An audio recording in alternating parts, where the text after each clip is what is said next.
Kumusta? Kumusta ang aking mga kasamang action star? Kaya pa. Oo. Kaya pa. Kaya pa. Kaya pa. Oo. Kanina, umasta kayo bilang mga bida at nagampanan nyo naman ng maayos yon, ha? In fairness. Pero sa mga action films, ha? Ang isa pang tumatak sa isip ng mga tao ay ang kontrabida. Kaya naman dito sa pangalawang ganap, kayo ay gaganap na bilang mga kontrabida na nanggigigil, rumesbak. Ganon. Ha? Kaya naman isipin nyo na kung paano umasta at pumorma ang mga kontrabida sa mga classic action films. Meron na ka-idea? Ano ba yung mga naisip nyo kapag kontrabida? Ako po para po sa akin si Christopher De Leon sa Batang Quiapo. Oo. Si Martin. Martin. Oo, ikaw naman. Siguro po si Jake Wang ka na lang. Jake Wang. Magaling din po siyang kontrabida. Oo, ikaw naman. May idol ka bang kontrabida? I've been watching the Ironheart po. Ironheart. Jake. Si Jake. So si Jake. Oo. In fairness, ha?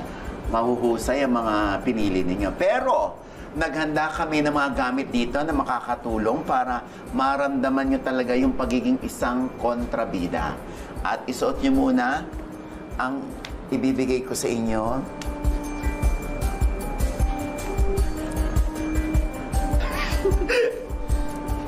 Yan, ha? Bakit kayo natawa? Ang mga bigote. Okay, ngayon nakadikit na ang mga bigote at balbas ninyo.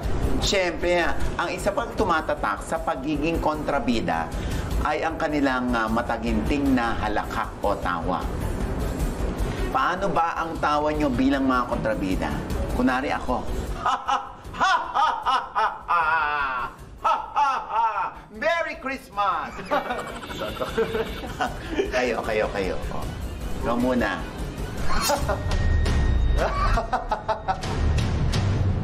Ako. Bakit yung chan? Ayan. O, ikaw naman. Ayan. Oh, magaling, ha? Ikaw naman, Luke.